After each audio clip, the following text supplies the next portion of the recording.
নয়, আগাগোড়া যদি ধরেন মার্কিন যুক্তরাষ্ট্রের ইতিহাস, সিআইএ এর ইতিহাস পৃথিবী জুড়ে এমনই। ইউক্রেনের সঙ্গে যা করলো, ইয়েলেসিনকে যা করলো, সবাই পৃথিবী হতভম্ব হয়ে, সারা পৃথিবী হতভম্ব হয়ে দেখলো লাইভে।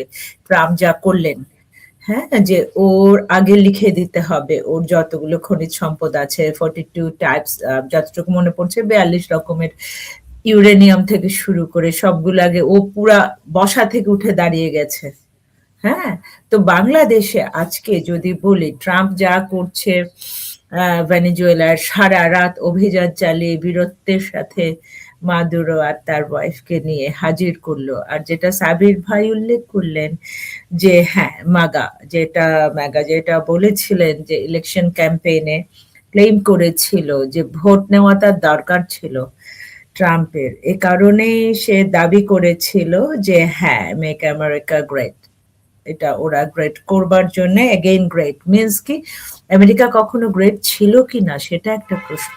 এগেইন গ্রেট করবে সেটা এখন গ্রেট, এগেইন গ্রেট করবার জন্য তৃতীয় বিশ্বের দেশগুলো, সারা বিশ্বের দেশগুলো, ভেনেজুয়েলার মতো দেশ এবং একই সঙ্গে বাংলাদেশ, আজকে ইউনুস যদি মনে করে থাকেন, আমি আগে আপনার শোতেই সুলতানা বলেছিলাম যে ইউনুস যদি মনে করে থাকেন যে তিনি শান্তির দূত, ট্রাম্পও শান্তির দূত হয়ে এসেছিল এবং বাইডেনের মেটিকুলাস প্ল্যানের অংশ হয়ে ইউনুস শান্তির দূত হয়ে বাংলাদেশে যা যা করে গেছেন, আজকে এনসিপির একেবারে পদত্যাগের হিড়িক, একেবারে তাদের মেটিকুলাস প্ল্যানের প্রধান তাসমিন জারার হাজবেন্ড খালেদ পর্যন্ত সে পদত্যাগ করলো। হ্যাঁ, তাসনিম জারাকেও ইয়ে দেওয়া হলো না, হ্যাঁ, নমিনেশন পেল না। একই সঙ্গে এদিকে রুমিন ফারহানাকে বিএনপি থেকে, সকালবেলা খালেদা জিয়া মারা গেলেন, বিকালবেলা পদত্যাগ করলেন। এই যে বিষয়গুলো যেগুলো হচ্ছে বাংলাদেশে, এবং তার সাথে সাথে আজকে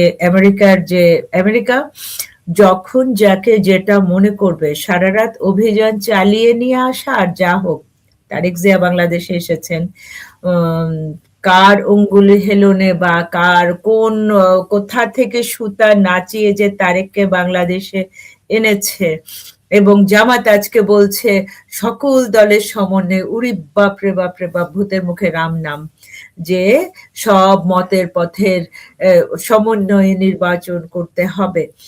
এই বিষয়গুলো আমার মনে হয় আজকে সেই মিলটা তো আমি দেখতেই পাচ্ছি।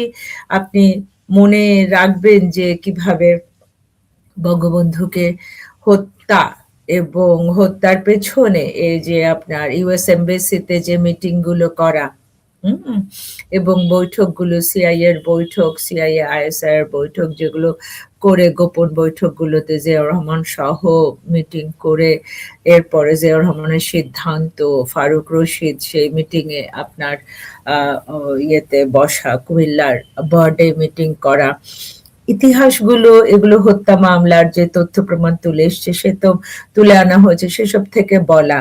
এবং আপনি যথার্থই বললেন যে আসলে আজকে মাদুরাইয়ের সাথে মাদুরাই এবং তার স্ত্রীকে হাজির করা রাতারাতি একেবারে ধরে এনে, কারণ কি অকপটে ট্রাম্পের বলল খনিজ সম্পদ লাগবে, খনিজ সম্পদ তার দরকার ভেনেজুয়েলার, বাংলাদেশের খনিজ সম্পদ, বাংলাদেশের সেন্ট মার্টিন যে জনগণের এই প্রবাল দ্বীপ বহুকাল থেকে, আপনিও জানেন, সকলে জানেন, বঙ্গবন্ধুর কাছেও চেয়েছিল ইউএসএ। এবং রেজওয়ানা বর্তমান উপদেষ্টা, তিনি প্রকাশ্যে বলেছেন, এবং তার আসিফ নজরুলও বলেছেন যে হ্যাঁ, একটা চুক্তি, কি যে চুক্তি করেছে, কি হয়েছে সেটা আমরা জানি না। হ্যাঁ, প্রচুর ভয়ঙ্কর রকমের একটা বিপর্যয়ের মধ্যে দিয়ে বাংলাদেশ যাচ্ছে, খনিজ সম্পদ বা সবকিছু যে টার্গেট করা, এই বিষয়গুলো।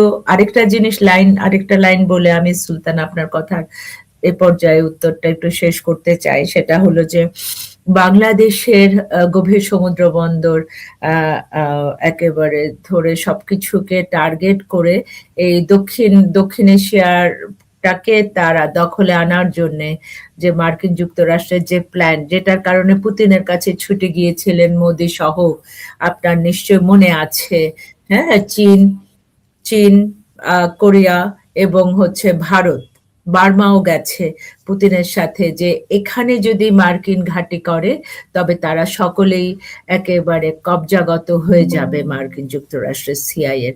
এই বিষয়গুলো বিশ্বজুড়ে আলোচিত এবং এটা সত্যি সত্যি ভয়াবহ একটি, আমি মনে করি যে তারা ভয়াবহ মনে করছে এই উপমহাদেশ, যে কারণে আজকে তারা একসাথে হয়েছে এবং খালেদা জিয়ার মৃত্যুতে আজকে জয়শঙ্কর এসেছে, সকলে এসেছে, তারা এখন ভারত বলছে তারা রাজনীতি সেভাবে আনতে চায়, রাজনীতি নির্বাচনে সকল দলের অংশগ্রহণ চায়। ধন্যবাদ। সাবির মুস্তাফা, এই যে খালেদা জিয়ার মৃত্যুকে কেন্দ্র করে বাংলাদেশের মিডিয়াকে আপনি কোন চোখে দেখছেন? তারা যে ধরনের নিউজ করছে, নিবন্ধ, বিভিন্ন রকম বিশ্লেষণ করছে, সেগুলো আপনি কোন চোখে দেখছেন? দেখুন, একজন রাজনৈতিক নেতা যার জীবন, রাজনৈতিক জীবন এত বর্ণাঢ্য, এত লম্বা, 4 দশক, তিনবার প্রধানমন্ত্রী, যদিও দ্বিতীয়বার প্রধানমন্ত্রীতে ছিল মাত্র 2 মাসের, তো এরকম নেতার যখন মৃত্যু হয় তখন স্বাভাবিকভাবেই নিউজ পেপারের কাভারেজ অনেক ব্যাপক হবে, এটা নিয়ে কোনো সন্দেহ নেই, এটা সারা দুনিয়ার বেলায় প্রযোজ্য। অ্যান্ড বিশেষ করে যখন তার নেতৃত্ব কিন্তু বিএনপিতে শেষ হয়ে যায়নি, তিনি যেদিন মারা গেলেন অফিসিয়ালি তিনি তখনও চেয়ারপারসন, তারেক রহমান শুধু ভারপ্রাপ্ত চেয়ারপারসন, কাজেই মানে সবচেয়ে বড় দলের সিটিং চেয়ারপারসন মারা গেলেন, যিনি 3 বার প্রধানমন্ত্রী, বাংলাদেশের প্রথম মহিলা প্রধানমন্ত্রী, ইত্যাদি ইত্যাদি। তো সেদিক থেকে বলতে গেলে একটা ব্যাপক কাভারেজ অবশ্যই দরকার, মানে হবে, এটা স্বাভাবিক। কিন্তু যেটা হলো বাংলাদেশে, সেটা আমি যত পত্রিকায় দেখলাম যে এক ধরনের, কি বলবো, একজন রাজনীতিকের জীবন যখন আপনি বিশ্লেষণ করবেন তখন তো বিশ্লেষণটা হতে হবে বস্তুনিষ্ঠ, এবং একটা রাজনীতিক হচ্ছে রাজনীতিক, তিনি মানে না সুফি সাইন্ট না, তার জীবনে অনেক ভালো জিনিস থাকে, অনেক খারাপ জিনিস থাকে।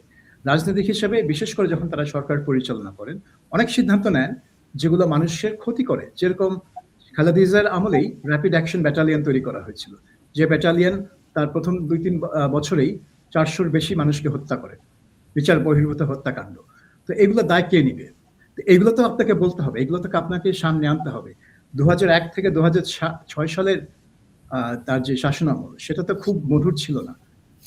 1991 থেকে 96 শাসনামল কিন্তু তুলনামূলকভাবে অনেক ভালো ছিল।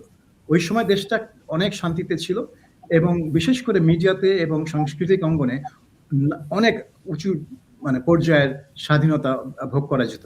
কিন্তু পরে তার যে ফাইনাল 3rd টার্ম, সেখানে গিয়ে কিন্তু সেটা বলা যাবে না, এবং তখন তারা কেয়ারটেকার সিস্টেমটাকে একটু ম্যানিপুলেট করার চেষ্টা করলেন যাতে তাদের পছন্দসই চিফ জাস্টিস চিফ অ্যাডভাইজার হন, যেটা নিয়ে অনেক হাঙ্গামা হলো, যার ফলে 111-এর মতো ইন্টারভেনশন হলো। তো এই সব কিছুর ফলে সাবির ভাই, বেগম জিয়া তিনি তো তত্ত্বাবধায়ক সরকারকে ইন্টারভেন করলেন 2005-06 সালে, প্রথম তা নয়, তিনি তো 96 সালের সরকারি মানে নির্বাচনে ইন্টারভেন করলেন, তিনি তো তত্ত্বাবধায়ক সরকার দিতে চাইলেন না, চাইলেন না, কিন্তু তিনি তো দিলেন। ফেব্রুয়ারি একতরফা নির্বাচনও করলেন, হ্যাঁ, করে তারপরে তিনি তত্ত্বাবধায়ক সরকারের আইন আনলেন। বলেন যে 1996 সালের খালেদা জিয়ার সরকার অতখানি মারমুখী হয়ে তত্ত্বাবধায়ক সরকার বাতিল করেননি, কিংবা তিনি নানান ভাবে উছিলা খুঁজেছিলেন, সেইভাবে আওয়ামী লীগের প্রতিরোধের মুখে পারেননি। না, আপনি ভুল বলছেন। খালেদা জিয়া তত্ত্বাবধায়ক সরকারের ব্যবস্থা বাতিল করেননি। বাংলাদেশে কোনো তত্ত্বাবধায়ক সরকারের কথা বলতেছি না, তিনি দিতে চাননি, তিনি বলছিলেন ওই সময় তার সবচেয়ে ঐতিহাসিক কোড হচ্ছে, আপনি জাস্ট আসল জিনিসটা দেখেন, 13th সংশোধনী যেটার মাধ্যমে কেয়ারটেকার সরকারের ব্যবস্থা চালু হয়, সেটা তো খালেদা জিয়াই করেছেন। না, আমি সেটা বলি নাই, কিন্তু তিনি যে তত্ত্বাবধায়ক সরকার নিয়ে বলেছিলেন পাগল এবং শিশু ছাড়া, এক সময় বলেছিলেন, হ্যাঁ, কিন্তু পরবর্তীতে মানে 1991 সালের যে খালেদা জিয়ার সরকার, সেই সরকারই বলেছিল তারা তত্ত্বাবধায়ক সরকার, তিনি সব বিরোধী ভূমিকা এখানে নিয়েছিলেন, সেটা তো উল্লেখ। আমি বলছি যে উনি প্রথমে সেটা বিরোধিতা করেছিলেন, কিন্তু পরবর্তীতে তো তিনি সেই ব্যবস্থা প্রণয়ন করলেন, কারণ তার তো উপায় ছিল না তখন। উপায় ছিল কি ছিল না? উপায় ছিল। এখন একটা সরকার যদি মারমুখী হতে চায়, একটা সরকার যদি নিপীড়ন করে ক্ষমতায় টিকে থাকতে চায়, তার উদাহরণ কিন্তু আমাদের আছে গত বছরই। আপনি কিন্তু ভুললে চলবে না যে সরকার কত নিপীড়ন করতে পারে জনগণের দাবির মুখে ক্ষমতায় টিকে থাকার জন্য। সাবির ভাই, আপনি কিছু আপনি বলেন না যে বাংলাদেশ দেন, কিন্তু তিনি তো তার আসল চরিত্রটি প্রকাশ করেছিলেন 2005-06 সালে, যখন ইয়াজউদ্দিনকে তিনি দায়িত্ব দিতে চাইলেন, তখন কেন হাসানকে বয়স বাড়িয়ে দিতে চাইলেন? আমি সেটাই বলছি যে তিনি তত্ত্বাবধায়ক সরকার ব্যবস্থায় ম্যানিপুলেট করার চেষ্টা করলেন, যাতে করে তাদের পছন্দ মতো চিফ জাস্টিস তত্ত্বাবধায়ক সরকার প্রধান হন, কিন্তু সেটা তারা করতে পারেনি। তো আমার কথা হচ্ছে যে তার মানে 40 বছরের রাজনৈতিক ক্যারিয়ারে অনেক ভালো দিক ছিল। আপনি তো তার প্রথম 8-9 বছরে যে এরশাদ বিরোধী আন্দোলনে যার ভূমিকা, সেটা তো আপনি ভুললে চলবে না। এবং যে কারণে ওই সময়ে তিনি যেই শ্রদ্ধা এবং বিশ্বাস অর্জন করেছেন মানুষের, সেই শ্রদ্ধা এবং বিশ্বাস কিন্তু তিনি শেষ পর্যন্ত ধরে রাখতে পেরেছেন। তো আমার কথা হচ্ছে যে পত্রিকা এই সবকিছু রিফ্লেক্ট হওয়া উচিত, তার ভালো দিক, তার মন্দ দিক, সবকিছু রিফ্লেক্ট হওয়া উচিত একটা মানুষের জীবন পরিপূর্ণভাবে। কিন্তু আমরা যা দেখলাম গত 3 দিন ধরে এবং এখনো দেখে যাচ্ছি যে শুধুমাত্র তাকে এক ধরনের একটা মহীয়সী নারী হিসেবে উপস্থাপন করা হচ্ছে। ঠিক আছে, বাংলাদেশ না, বিভিন্ন দেশে একটা কথা হচ্ছে যে কেউ মারা গেলে তাকে নিয়ে সমালোচনা করা সঠিক না, কিন্তু এটা না হয় আপনি একদিন করলেন না, কিন্তু দ্বিতীয় দিন থেকে তো আপনাকে বস্তুনিষ্ঠভাবে কথা তার জীবন বিশ্লেষণ করতে হবে। বিশেষ করে তিনি যখন একজন রাজনীতিক ছিলেন, তিনি তো একটা সাহিত্যিক বা শিল্পী না, তিনি তো একটা ধর্মীয় নেতা না, তিনি তো একটা রাজনীতিকরা তো সাধু হয় না, তারা তো সাধুর থেকে অনেক ভিন্ন হয়। কাছে এইটা আমার কাছে মনে হয়েছে যে পত্রিকাগুলো হয় এক ধরনের ভয়ের মধ্যে আছে, যে তারা বিএনপিকে নাফুস করতে চায় না, কারণ তারা ধরে নিয়েছে বিএনপি নেক্সট ক্ষমতায় আসবে। আর হতে পারে যে তারা সত্যিকার অর্থে মনে করছে যে তার নিজেদের মধ্যে একটা প্রতিযোগিতা শুরু হয়ে গেছে, কে খালেদা জিয়াকে কত মহান হিসেবে উপস্থাপন করতে পারবে, সেটার প্রতিযোগিতা। এই প্রতিযোগিতা 3 দিন ধরে চলেছে, এখন আরো যদি চলে তাহলে কিন্তু জিনিসটা দেখতে দৃষ্টকটু হয়ে যাবে। আমি আশা করছি যে এরা সেটা বুঝবে এবং এটা থামিয়ে দেবে। আমি আজকেও দেখছি যে অনেক পত্রিকায় উপরে কালো ব্যান্ড দিয়ে শোক জ্ঞাপন করা হচ্ছে। তো 3 দিনের শোক পার হয়ে গেছে, কিন্তু তারপরেও কিন্তু কিছু কিছু পত্রিকা তাদের নিজস্ব শোক চালিয়ে যাচ্ছে। তো এই শোকটা কেন একজন রাজনীতিকের জীবন নিয়ে, সেটাও একটা প্রশ্ন থাকতে পারে।